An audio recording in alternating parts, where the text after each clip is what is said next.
Welcome back to Live It Fit Now. Did that? Now try this. Maybe you tried something in the past to get in better shape to lose weight. It didn't work, even though you thought it was going to.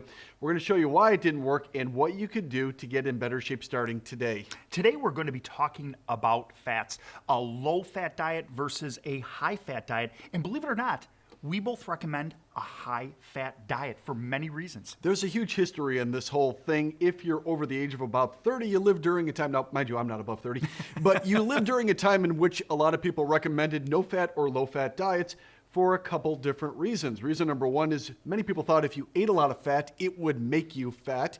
Secondly, we were chasing around this hormone cholesterol, thinking if you ate a high-fat diet, your cholesterol levels would go up and that would increase the risk of heart disease. So because of it, a lot of people ate low-fat, no-fat diets. Now what happened? Well, we're more obese than ever and heart disease doubled.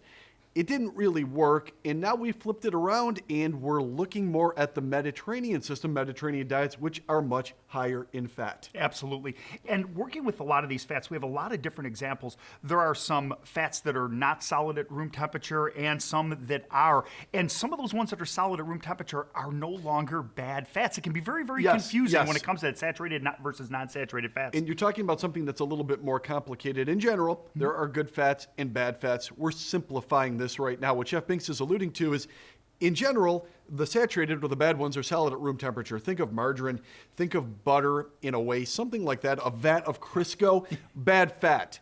The other one, the unsaturated ones, are the good fats, and they're liquid at room temperature. Something like macadamia nut oil is one of the best fats you could ever take in. Yeah, absolutely wonderful. Now, to make it a little bit more confusing, coconut oil comes in a solid form or a saturated form that is a wonderful heart-healthy fat, where 30 years ago when I was a young chef, they specifically told you to stay away from this fat, that it would cause cancers and a gazillion other problems. I'm going to say 50 years ago when you were a young chef.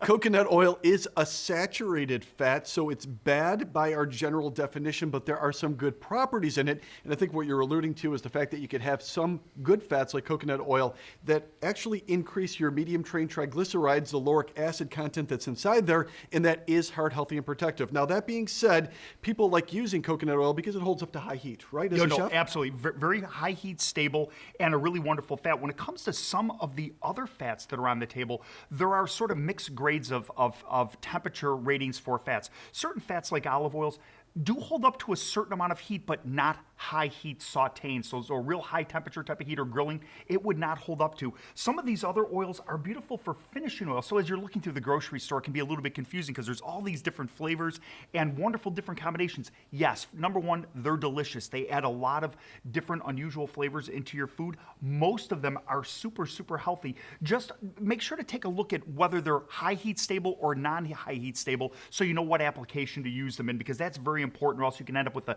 terrible tasting dish and not only lose all the healthy properties, but pick up a bunch of bad ones as well. We don't want that. We want great tasting food that's good for us. Our go-to oil is macadamia nut oil. One of my favorites. It's unsaturated, which means it's liquid at room temperature. It's got a profile even better than that of olive oil, and it holds up to 515 degrees, which exceeds even coconut oil, which is 495. Most olive oils are about 350 or so. This is the best oil you'll ever use for cooking for most things. Lastly, I do want to say something like fish oil is awesome. Increase your dietary fats. People that sit down with me with a consultation, I'm always looking to increase the good fats.